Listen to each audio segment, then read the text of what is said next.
Thank you for waiting. I finished checking your adventurer handbook. Here are your commission rewards. We have no other urgent commissions on the books at present. Thank you for all your hard work lately. Perhaps you two could consider taking a vacation. Amazing! Paimon never thought we'd end up having downtime and not cry. Things were pretty hectic when we first got here. Everywhere you looked, it was either the Wild Hunt causing chaos or the Fatui stirring up trouble. It felt like this whole region was one giant slime in a barrel, ready to go boom at any moment. Sure have. Things were looking pretty dicey, but in the end, we managed to turn it around. Whoa! Paimon just got deja vu! Oh, that's right. It's because we've done this like a million times now. Ah, yes. Are you two aware that the Moon Prayer Night is soon to take place? Oh, yeah! Llama told us that was coming up soon. Wait, why do you mention it, though? Do people in Nausea Town celebrate it, too? Paimon thought it was just for Moon Goddess worshippers. You're partially right. Most people in Nausea Town just see the festival as an opportunity to do business. They do not concern themselves with the religious element. The festival was first celebrated by the Frost Moon Scions. On this day, they would wear moon prayer blossoms and celebrate the birth of the Moon Goddess through song and dance. They would also prepare food and handicrafts and give them as gifts to others. Over time, it became Nodcry's most lively festival. Whew! Sounds like fun! Great! Well, in the meantime, since Catherine doesn't have any commissions for us, let's focus on some personal business instead. When we first got here, you mentioned that this was where your spaceship landed? We didn't get to follow up on it at the time, because we got wrapped up in that whole rare situation, but now we can finally start investigating it properly. Well, there's a saying Paimon's heard around these parts, which goes, if you lift up a rock, you'll find something you weren't looking for. By that logic, you'll never find what you're looking for while you're searching, but the moment you stop looking, it'll jump right out at you. Could be worth a try though, right? Anyway, Paimon suggests we focus on other stuff we want to do for now, and just keep an ear out for intel as we go.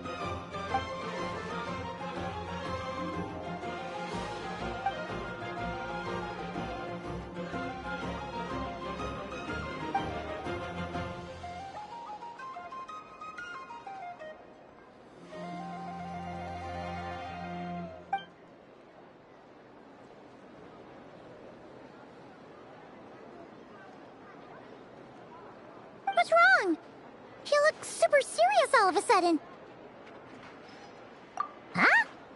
Paimon gets why you'd be concerned about Columbina, but what does the doctor have to do with anything? Oh, that's true. And now that you mention it, we're definitely overdue for a showdown with the Fatui. It is weird that he hasn't shown himself this whole time. What could he be up to? True. Paimon would much rather deal with Marionette anyway. She says the meanest things, but when it comes down to it, she doesn't seem like a bad person. Maybe it's the pressure of being a Fatuse? Especially as a Harbinger. Does she feel like she's gotta act tough to keep up appearances or something? But then, every time we headed out with Rarier, she always wound up having to repair Polonia and her other robots. That's gotta sting. Losing face always hurts more for people who care a lot about their image. She's probably still furious about it. What? Relax! She's not even here! Huh? What's the matter? Oh, nothing. Sorry, we'll be on our way now. Where are we again? Oh yeah, Columbina? Right, yeah, let's go see Columbina.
She's sitting up!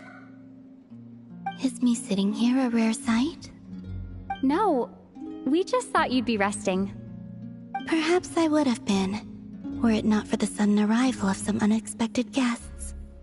Not that I consider it a disturbance. After all, you're the only ones who are free to enter. Would it not be a little unfriendly of me to lie down while we speak?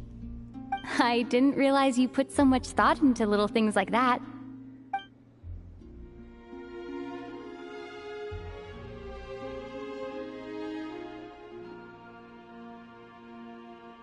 Only sometimes. There have been moments lately where I think about you and your companions. They are warm, mysterious, and cozy memories. Very few of my past memories are anything like that. They say that travelers return home bearing bags full of souvenirs. But my luggage was empty, and I believed it would stay that way. Return home? So, you're still planning on returning to the moon? Yes. This planet continues to reject me, reminding me that I do not belong here. If I remain in Teyvat, there will come a day that I disintegrate. And I don't mean reduced to dust, or turned into food for the flowers. I mean, I will cease to exist entirely. Alright then. Well, we're sure gonna miss you. But it sounds like we'll have to say goodbye. How do you intend to return? The Moon Prayer Night is soon to arrive. On that day, the moon will be closest to Teyvat. The Kuvaki in this land will reach its peak at that time. I merely need to grasp the tide, and with relatively little effort. Oh, Paimon gets it! It'll work like a slingshot! You make it sound like she's gonna get blasted up to the moon. If I did that, I suspect I would crash into the false sky. I will be using a much gentler approach. But I do like the analogy. It's fun. You see? She gets Paimon's sense of humor. In the blink of an eye, the time has come to part ways. It does feel that way, doesn't it? Time seems to fly fastest when you are enjoying it. I have always thought of myself as a wanderer on this earth, and it has never expressed any desire to keep me here. Yet, just as I plan to depart, it tugs at my arm. Is this a gesture of affection? Or is the world mocking me? Oh. Were you hoping I can answer that? Yes. You are a traveler, so you must have a lot of experience in this area. Then, what I would say is, enjoy the moment. That's right! Don't overthink it! Happiness is happiness and joy is joy! The point is to enjoy it, not analyze it! I see. Then what I would say is, even though I am very tired right now, I am still happy. I can't tell from the tone of your voice. Oh, really? You don't think I sound happy? I'm just kidding. I could tell you were in a good mood today from the moment we saw you. Ah, a joke.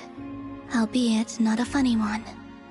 Anyway, I assume you're here about you-know-what. Give me your hand. Actually, it's not that. There's something else we wanted to discuss with you. Oh.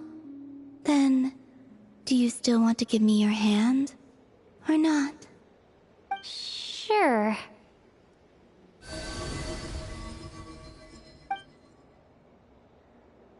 Thank you.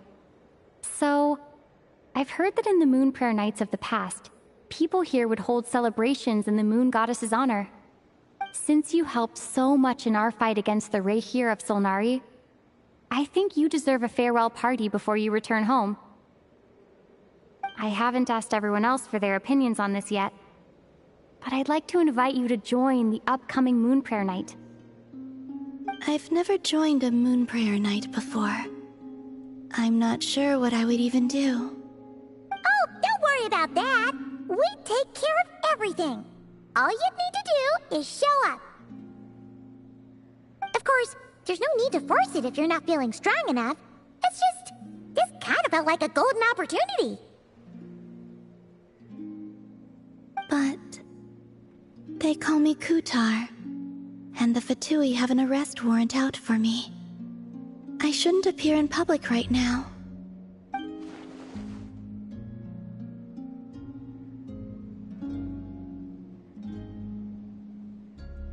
I'll make it work. You have my word. Yeah, we got your back. Well, she does. Paimon's actually not too sure what she's planning. All right, if you're sure. I will not refuse your invitation. I suppose it wouldn't hurt to pack a few more sights from this world into my suitcase before finally learning what my homeland looks like. Oh, if you see Lauma, please tell her that my answer to the question she asked me is neither yes nor no. Rather, it is, there is no need. That was kind of cryptic, but sure. Guess it's between the two of you. We'll pass along the message. Bye for now.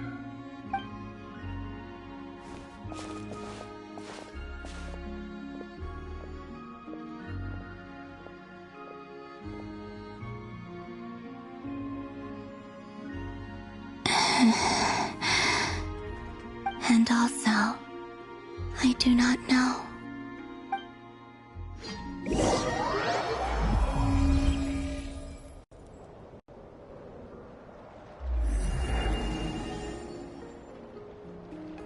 Since she's agreed to join the festival, let's go see who else wants to take part. Lauma's gotta be the person most familiar with the Moon Prayer Night. We should start with her. Also, what exactly is your plan to keep her safe? I'm not sure yet. I'll figure something out. What? Are you serious? And Paimon even gave you her vote of confidence back there! When did you become so sneaky?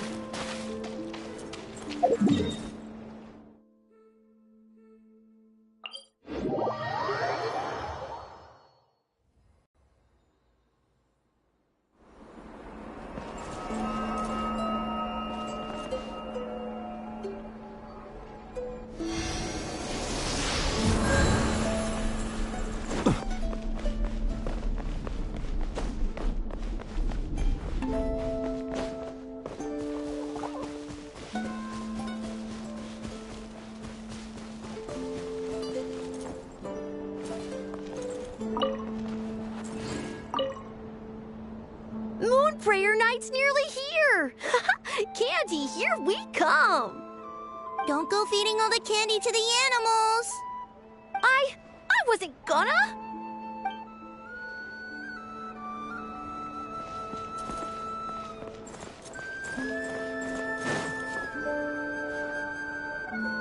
Hey, Lauma! It's us! Huh? Varka? What are you doing here? Beats me. I had a bit too much to drink last night, and when I woke up, I was on Hisi Island. Mr. Varka is helping to oversee Nasha Town's preparations for Moon Prayer Night. He is here to go over some details regarding the decorations and custom cloth designs. Right, yeah, that too. What do you mean, that too? Yes. Celebrating this festival is a long-held tradition here in Nodcry. On this day, the crescent moon at the top branches of the verdant crest turns into a full moon, and the moon prayer blossoms bloom with a special radiance. Our people take these to be blessed omens. It's an especially welcome event coming off the back of all that nasty business with Rerir. Everyone got put through the ringer recently, and now they're looking to turn their fortunes around. The big shots in town all agree that a big, lively celebration is just what we need to rebuild people's faith in this place. No wonder Catherine said that people weren't so bothered about the religious element. That's right. It's become more of a local custom by this point. The celebrations have little to do with whether the religious stories behind this event are true or not. Even the Frost Moon Scions are eagerly awaiting the coming of Moon Prayer Night, despite now knowing that their past beliefs were founded on a falsehood. That's fair. It's a bit like the Lantern Ride in Liyue.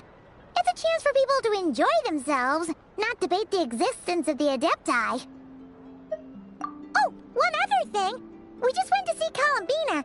We went ahead and invited her to take part in the festival this time. Hope it's okay. Wait, so... you mean she agreed to it? Huh. That's quite a surprise. Then, I suppose that she intends to return to the moon on that day.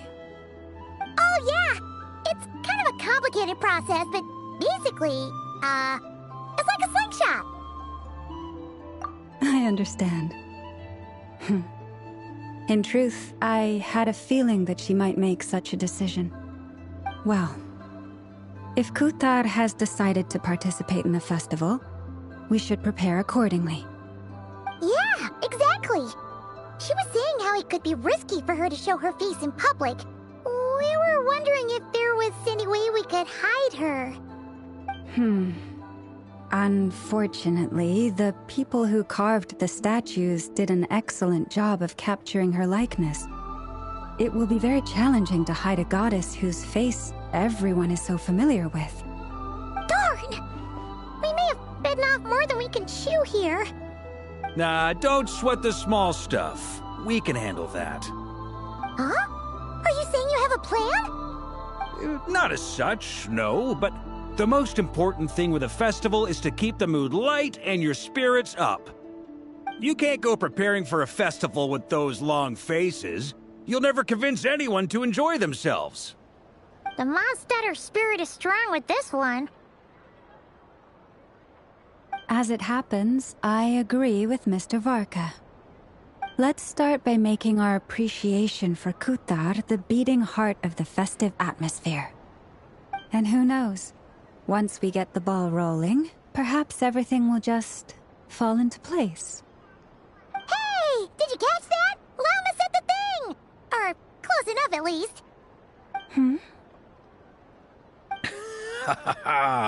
I'm looking forward to the Moon Prayer Night already.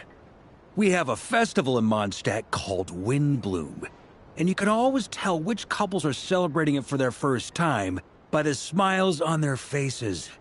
Big, beaming smiles like their whole face is glowing. And I have a feeling we'll get to see that same smile on the Moon Goddess's face at this festival. Not quite the same, surely. Anyway, I'll take care of business in the city, but I'll have to leave the decor up to you and the Frost Moon Scions. No one else can capture that traditional aesthetic quite like you guys. But lastly, there's the final key element that brings the festival to life. Companionship. Before you leave, let me show you something that we've been preparing. Mr. Varka had asked to see it already, so you may as well tag along. Also, I have some further questions about Kuthar's decision.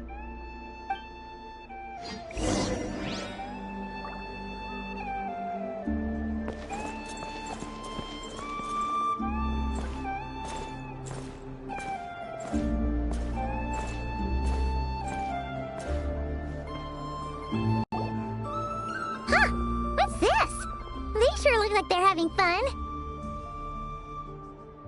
I believe so. Kuhenki seem very skilled at playing drums like these, although I'm not sure where they learned it from. Maybe it's an innate talent? In their eyes, they're probably just playing with toys.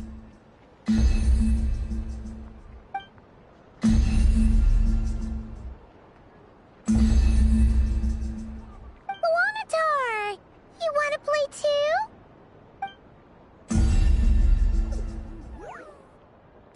Yeah. She looks more confused than anything. Maybe we can teach her next time if we get the chance.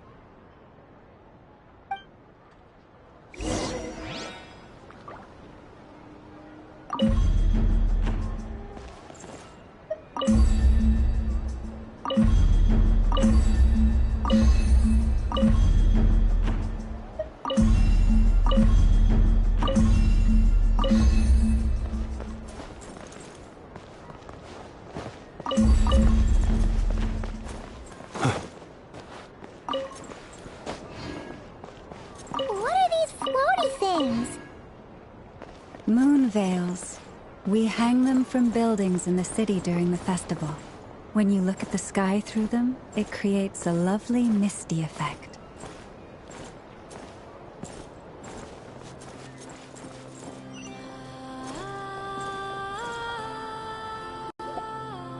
Everyone seems hard at work. They are preparing items for Moon Prayer Night. For instance, the sculpture being made over here, Mr. Varka and I were just finalizing the details of where it will be placed. Ah, there she is. I didn't know the finished article would be so large.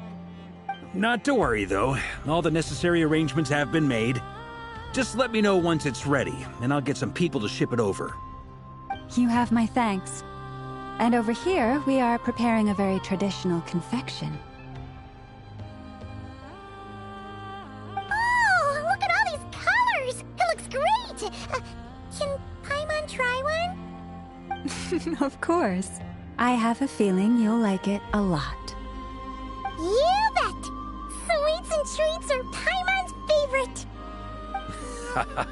If you included those in the Feast of the Moon, I bet Paimon would have joined the Frost Moon Scions by now. There will also be verdant crests like this present in Nasha Town during the festival. The timing of Moon Prayer Night is not completely set in advance. We make a rough estimate, then observe the changes in the verdant crests and moon prayer blossoms to guide us.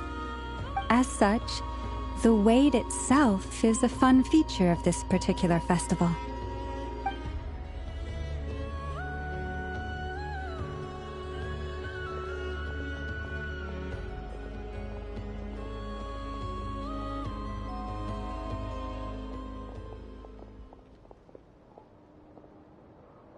Let's talk here. To tell the truth, I am very surprised to hear that Kutar is willing to participate in the festival. I once asked her if she'd be willing to stay with the Frost Moon Scions. I could introduce her to everyone, and we could be a family to one another. She did not answer, but she has not appeared here since. I took this to mean her answer was no. But if that were the case, she would not have accepted this invitation.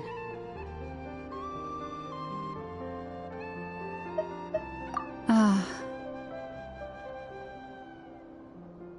I see. Maybe she is right. Maybe the Frost Moon Scions of today no longer need a moon goddess. But my wish was not for her to come here and be worshipped as a deity. I simply wanted to offer her a place to stay. I'm sure she believes that showing herself here might invite Fatui intervention, and as such she does not wish to cause us trouble. But what really pains me about all this is that this is her birthplace. She ought to belong here, yet no one has been able to grant her shelter. I think I'm qualified to weigh in here. When someone's about to depart on a long trip, what they need is blessings, not burdens. We should wish her the best, not make the journey harder than it already is. Anyway, she's agreed to attend, hasn't she? All we need to do is simply respect her decision. I see your point. Yes, she will soon depart after all. Our job is to leave her with some happy memories. Besides, who's to say her journey to the moon is a one-way trip? It's not like she can't come back and visit if she wants, right? Paimon agrees wholeheartedly. Festivals are all about having fun, so let's keep it simple. All right, I'm gonna head back to Nasha Town soon. Want to come with? I'm guessing you have some other folks to visit there. Sure thing, let's go! Bye for now, Wilma! Thank you all. Goodbye.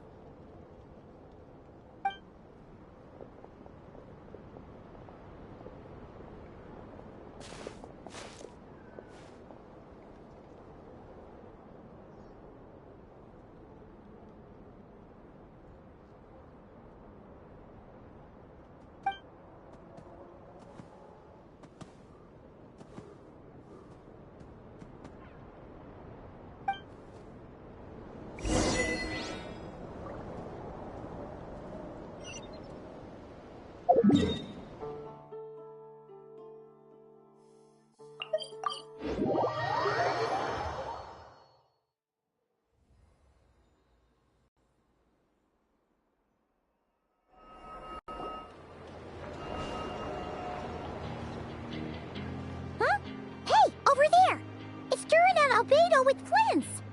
What could they be chatting about?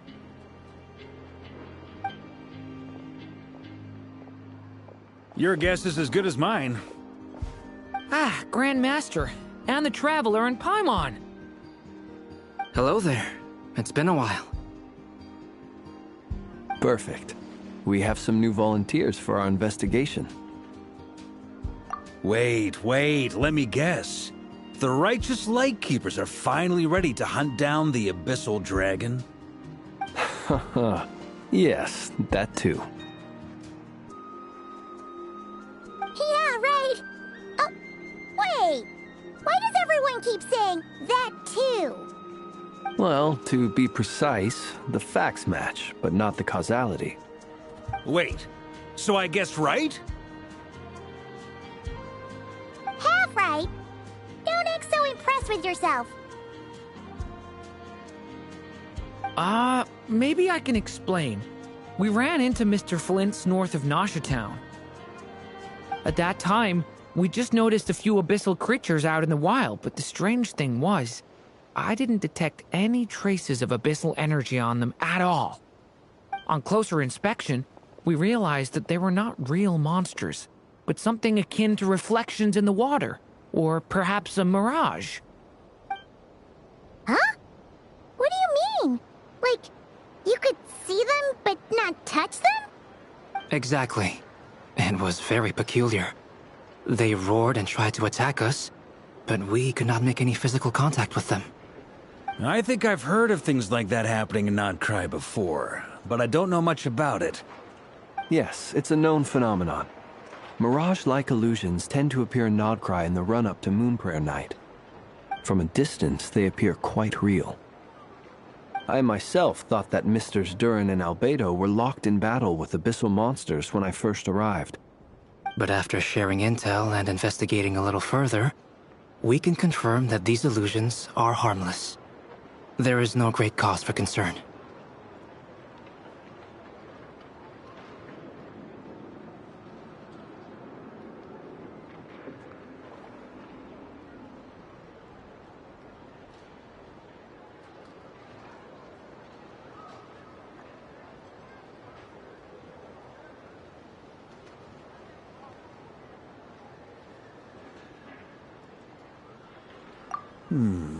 All the Mirage stories I've heard are either animals, rocks, or small houses. Abyssal monsters, though? That's a first. It's a first for me, too. So I'm planning to look into it further just to be on the safe side. I intend to inspect a few more locations. What about you two? Any plans? Alice contacted me a few days ago. She'd like me and Durin to assist her with an experiment. But we lost contact shortly after receiving the message. I'm sure that comes as no surprise to anyone familiar with her. We don't know when the wind will blow, yet when the wind blows, we will know.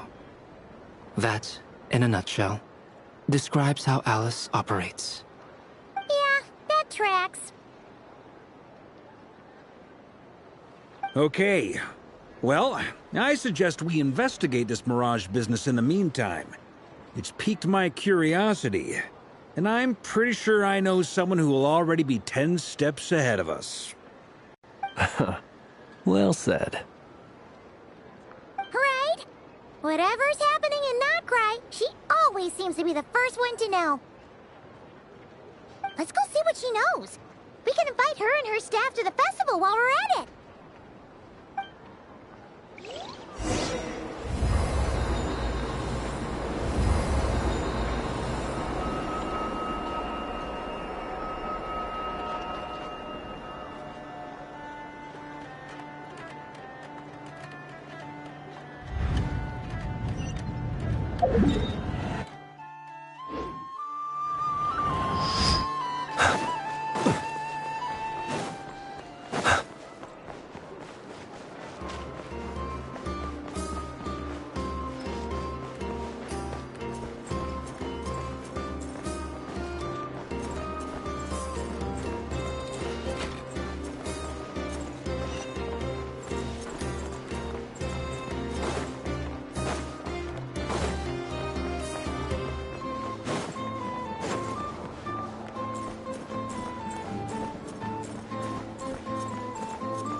You're right, I have noticed.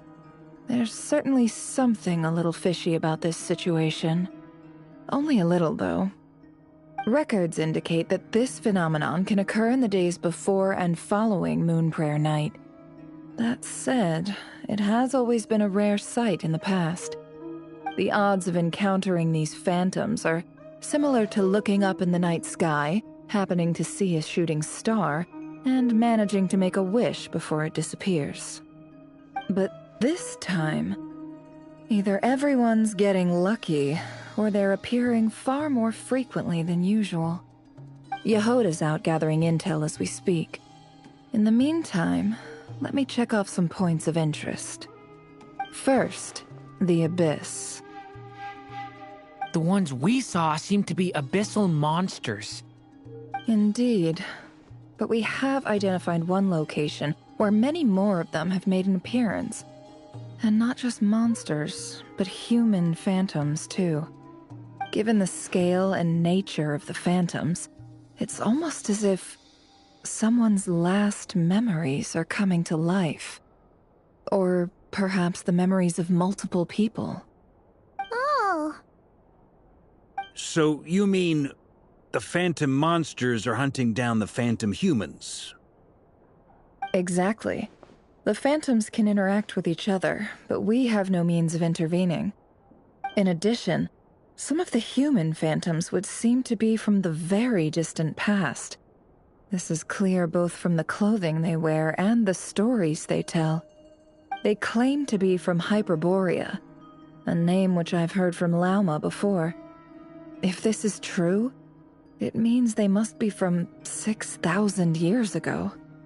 Did Paimon hear that right? 6,000 years? It sounds like this merits further exploration. That'd be a big help. I'll leave it with you, Albedo. My knowledge of ancient history is non-existent. I used to doze off every time the pre-Knights of Favonius era came up in class. It's quite a miracle that you were able to understand these phantoms' speech, given how long ago they lived. I suppose you're right. But I'll leave the archaeologists to ruminate over that conundrum. As an intelligence broker, my sole interest is in the value of the information I gather. Which, in this case, hopefully means earning myself some good favor with our dear Lady Moonchanter. So calculating. Whew, this intel broker logic always catches Paimon by surprise. Sounds to me like we could split the work up. I think the abyssal phenomenon is best left to Albedo, Flints, and me. Agreed. It coincides with my duty as a lightkeeper. For my part, I'd like to understand the Abyss better. Even a little knowledge would go a long way. This is certainly a rare opportunity to study the Abyss. But even rarer, perhaps, is the chance to make contact with the Ancients. The Curatorium will take the lead on investigating the Hyperboreans. We put in the work to learn what we know so far. It seems only fair that we get some quantity of exclusive intel. That just leaves our trusty team of 2 unassigned.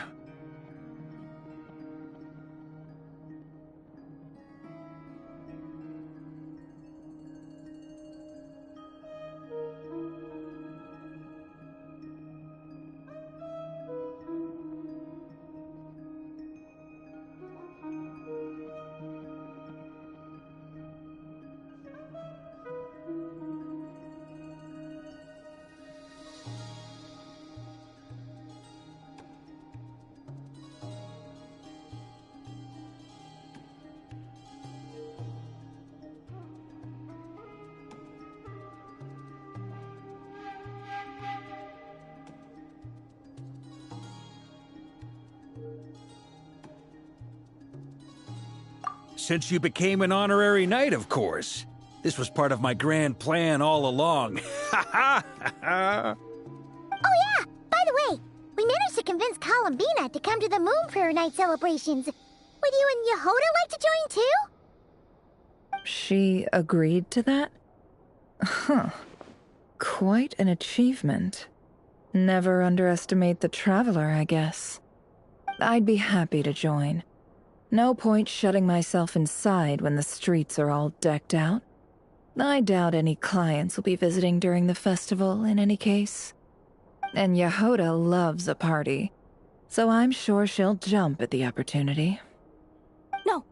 No. No. No. No. No. No. No. No. Way to contradict me in front of... Wait. No, that's not what I have bad news, boss. So many people. All right, everyone inside, quick.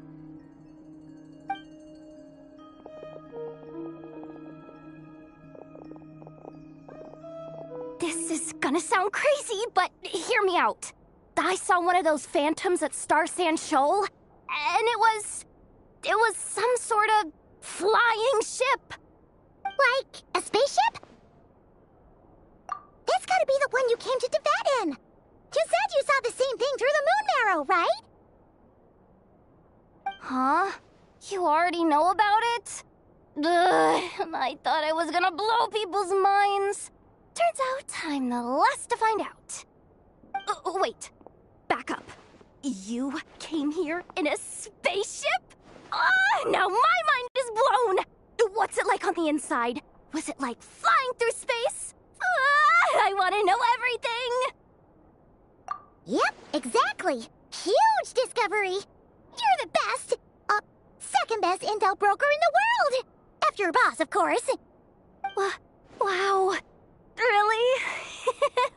Well, I don't know if I'm all that, but... I guess that decides where we're heading next. Come on, don't look at me like that. I know the spaceship doesn't have anything to do with me, but you don't want to leave me as the only one twiddling my thumbs, do you? Please? Fair enough. You can tag along. In that case, let's meet back here to discuss our findings once we're done. I wish everyone a productive investigation. You too.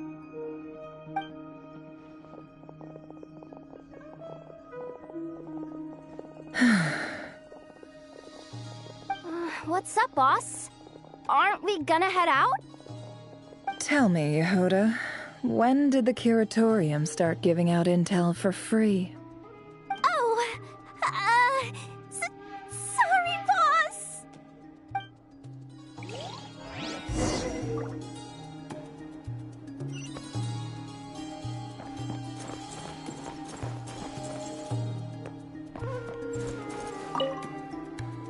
We can't unshare information any more than water spilled on sand can be put back in the bucket.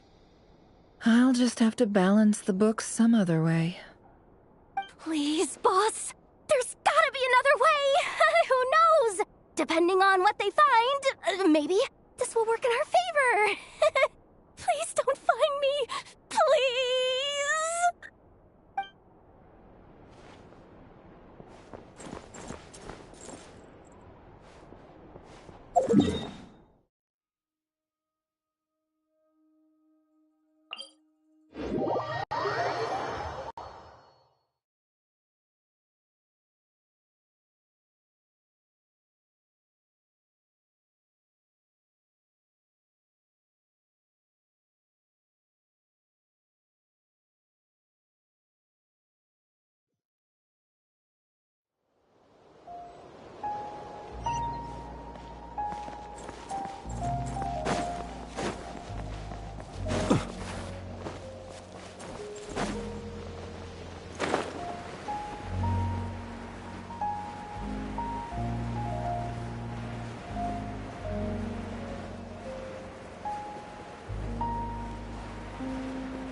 Yehoda was right on the money. This Phantom really is your spaceship. But that's so weird. Why would it show up here? Is it some kind of projection? Or a ghost? Like, maybe it no longer exists, but somehow it left an afterimage? Ah, you're already here. Miss Lauma, what a surprise. I thought you were busy with festival preparations. I was, until one of our people informed me that a strange sight had appeared at Starsand Shoal. No one's ever seen something quite like this before. I thought I should see it for myself. Same here. Oh, so we heard that these things appear around the festival period. Any idea why that is? Unfortunately not. We have very limited information about them, since they can't be interacted with. And no human phantoms have ever made an appearance before now. The most we've been able to deduce is that these sightings appear to be connected to the increase in Kuvaki energy around this time. Yeah, seems like that's all we can do. This is all so confusing. Allow me to lend you a hand.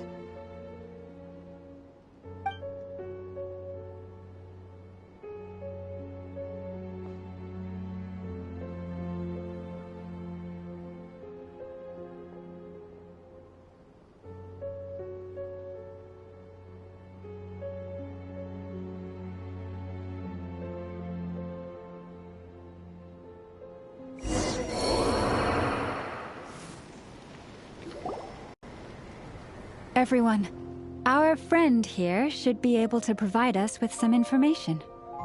Is that a phantom Rhyme-horn deer? I've heard about how the Frost Moon Scions live in harmony with the animals and can even communicate with them. That's coming in handy now, for sure. Okay. Yes, I understand. Then how about this?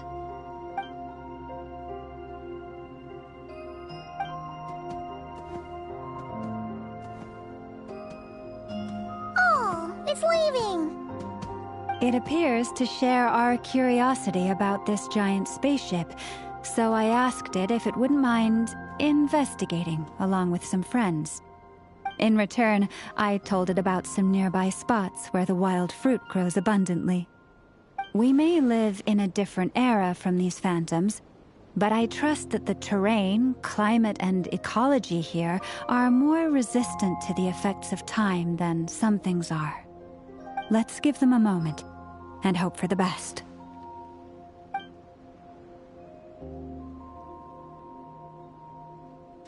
All back together? Must have been a lot of fruit. Indeed. Now let me ask them some questions.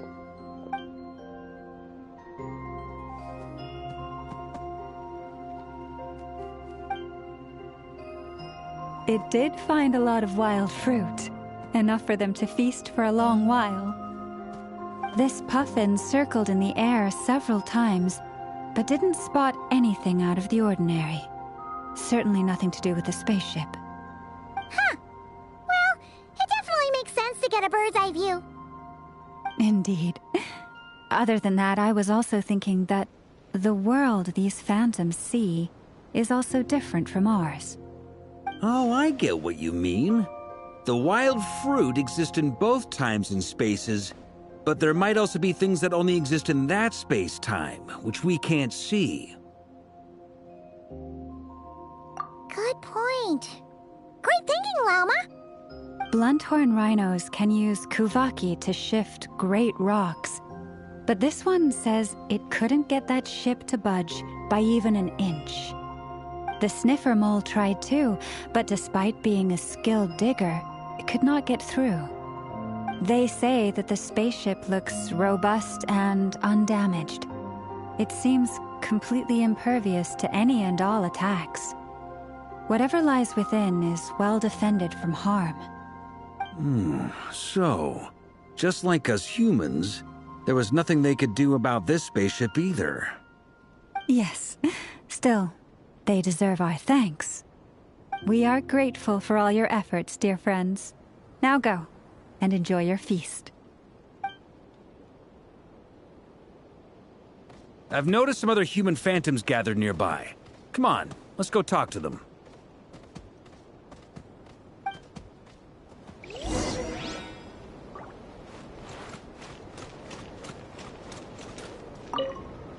Those illusions and those people. It's all a little creepy, don't you think? Nah, all part of the festive atmosphere.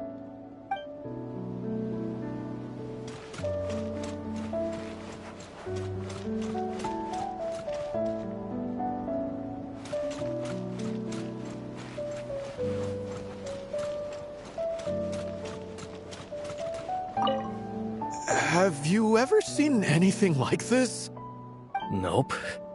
Never seen or heard anything this weird.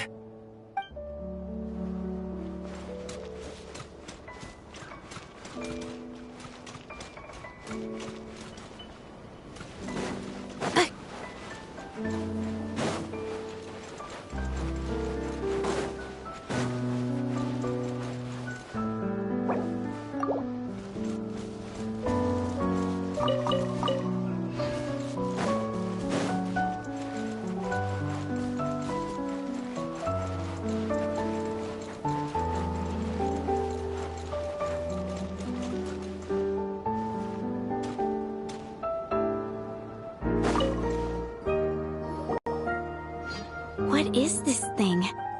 I've never seen it move, and there's no way to get inside. Goodness knows. My grandpa says it's been sitting here at least since his grandpa was still alive. What about his grandpa? Did he say anything to your grandpa's grandpa about it? Huh? I don't know. In all likelihood, it was here back then too. Hard to imagine something this huge could move.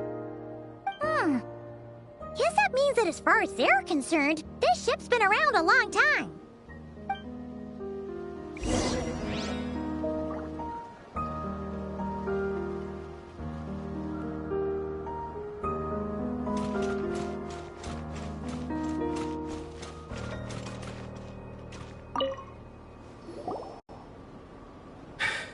Come on, brothers. If we can get even a small chunk off of this thing, it's gotta be worth a fortune. Today is the day we strike it rich. Huh? You mean Paimon? Yes, brother, I shall join you. Let's make our fortune. We should go with them. What the? This thing is crazy tough. I can't even scratch it. What's it made of? Sorry, brother. Looks like we'll have to seek our fortunes elsewhere. Enjoying yourself?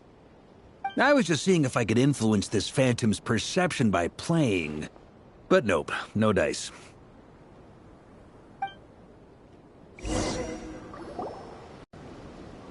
I'm sure we're all starting to build up an idea of what's going on here now that we've spoken to some of the people. These phantoms are reenacting real historical events in Nodcry. It's almost like we're in some kind of interactive stage play. We can talk to the actors, but the plot is fixed, and we can't influence it. It makes sense. History is set in stone. The objective facts of the past cannot be changed. Paimon totally thought you were just goofing around earlier. But actually, you were doing some serious investigating. Of course I was. Anyway, at this point, I think we're forced to conclude that although the Phantom spaceship is right there in front of us, we aren't going to learn much about it from these people.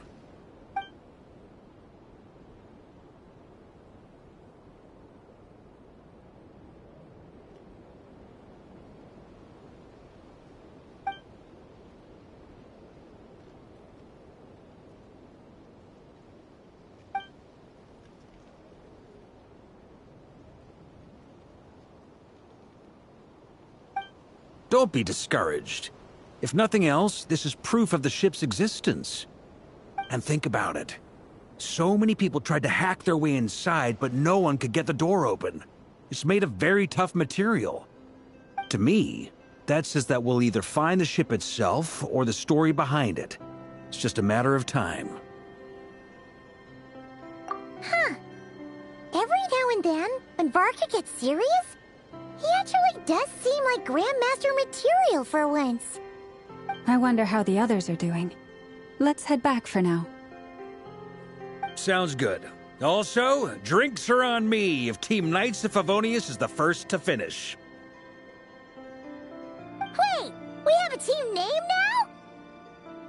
Am I in Team Knights of Favonius as well? You're very welcome to join. We've even got a cathedral ready for you. Isn't that technically blasphemy? You wouldn't dare make a joke like that if Barbados was in earshot. Nah, I'm sure Barbados doesn't mind a little harmless blasphemy once in a while.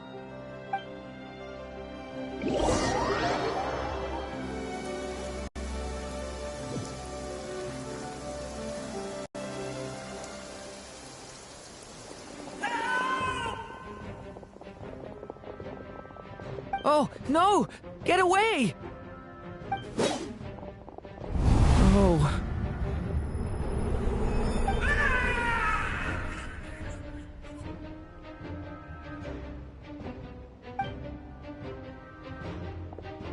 I know it's hard to stomach, Mr. Duran. But as I'm sure you've noticed, there is nothing we can do to intervene in that which unfolds before us. But we have to at least try. And try you have. But are you aware of how many unsuccessful attempts you've made now? I wasn't keeping count. I'm afraid this is the 39th failure so far. Or the 5th if we're only counting this particular victim. There are no indications that these phantoms may be altered in any way. You seem to have calmed down a little. I'll make us a fire. You should rest and have some water. Feeling any better now, Mr. Duran? May I ask a few questions? Be my guest. What exactly are we witnessing here? What happened to those people? My guess would be that we are seeing Notcry during the Conrian Cataclysm. Would that be accurate? Conria. That is correct. As you know, once the Abyss senses even the tiniest crack, it floods in and spreads like wildfire. There was a time in the distant past when it permeated all of Notcry, causing immeasurable harm. The people paid a terrible price to heal this land. Then, 500 years ago, the whole of Teyvat suffered an abyssal disaster. Once more, Notcry was dealt a devastating blow. I see. In the face of the abyssal onslaught, all were like grains of sand tossed around by a tidal wave. Be they human, fae, or god. The moment you witnessed is but one drop in a whole ocean of catastrophe. All right. I guess that answers my second question, too. I wanted to know why there's nothing I could do to help them, and that's because what we are seeing is history. That would be my guess as well. As I understand it, history and fate are not all that dissimilar. The latter may be unseen to us, but both are immutable.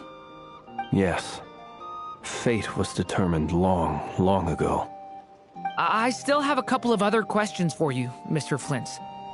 You mentioned more than one abyssal disaster that has struck this land in the past.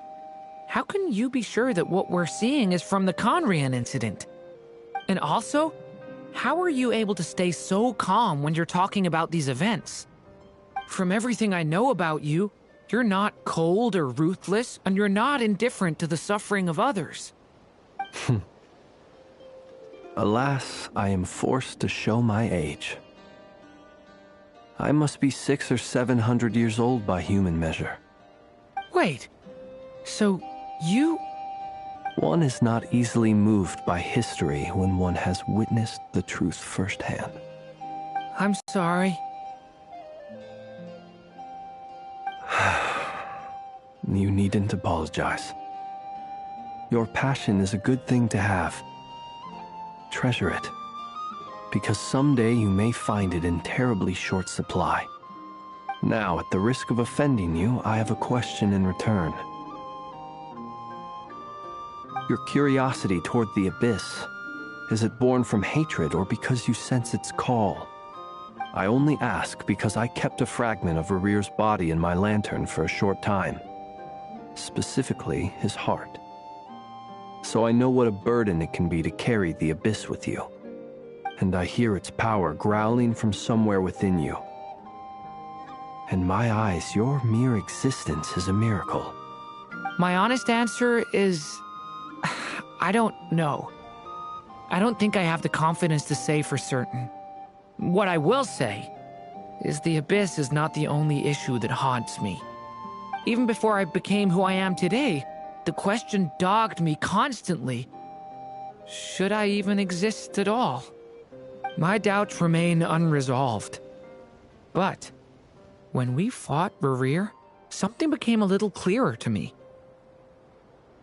Sometimes it is the darkness within us that allows us to achieve the impossible. I certainly got the sense from your 39 attempts that you were trying to achieve the impossible. It sounds like you've resolved to see the truth for yourself. Absolutely. In that sense, he and I are quite similar. Then I wish you every success. I look forward to the day of your transcension. Well, if everyone's caught their breath, I suppose we should head back. Oh, and one last thing. I'd appreciate if you kept our discussion about history a secret.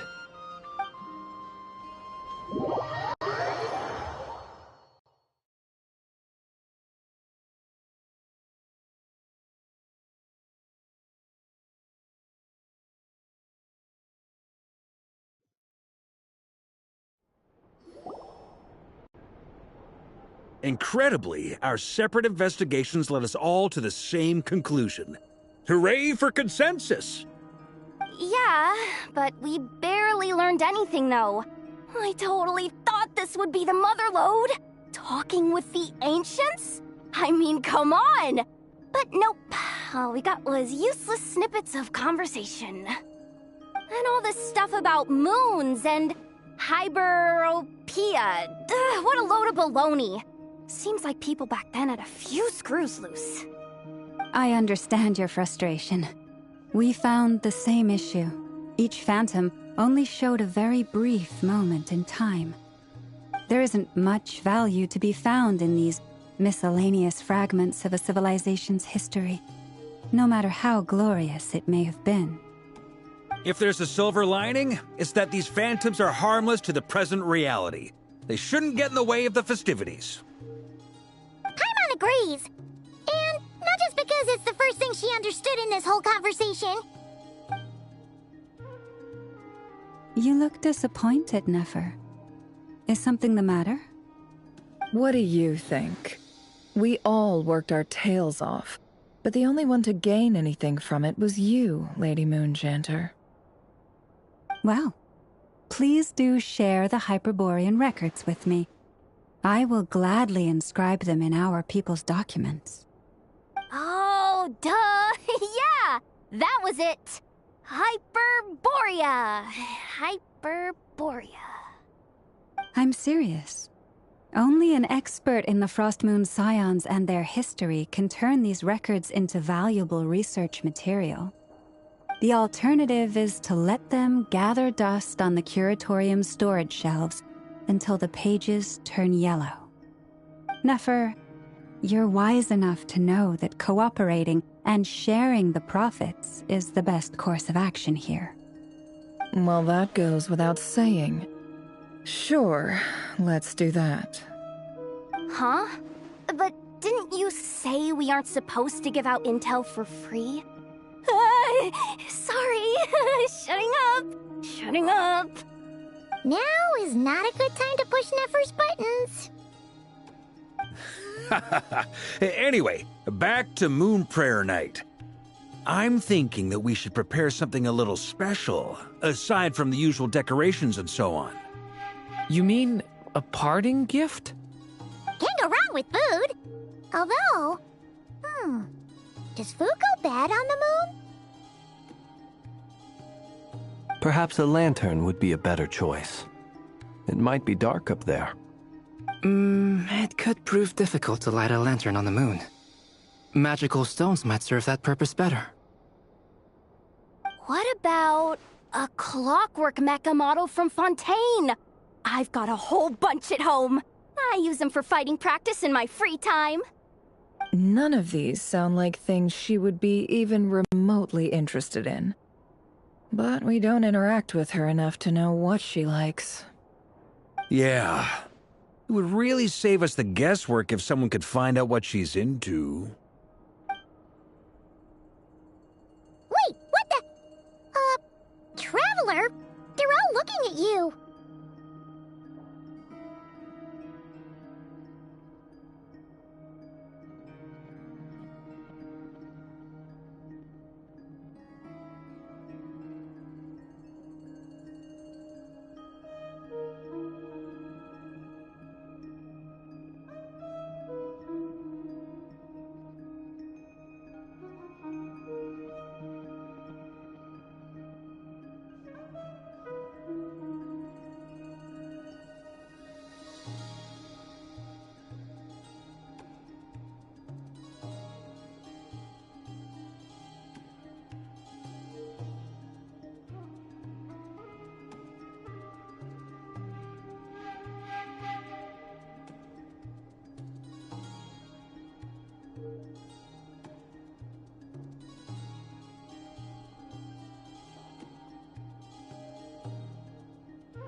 Great! Haha, problem solved. Now, I need to stop by Dory's. Gonna need her help sourcing a bunch of stuff for the festival. Then let's leave it there for now. We all have our own business to attend to. Traveler, if you find out what Kutar likes, let us know right away.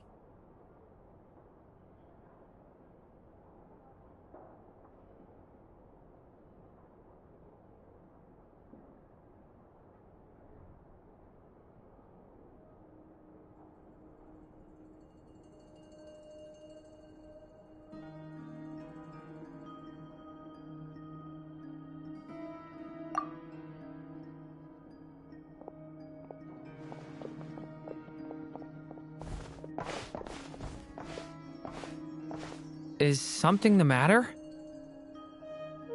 I'm fine. It's just... I'm still feeling a little rattled after witnessing the horrors of the Abyss. But it's okay. This is something I have to work through. I'll be all right. Thanks for your concern. Well, don't put too much pressure on yourself. If you ever feel like something's wrong, physically or mentally, we're here to talk. Come on. Stop treating me like a kid.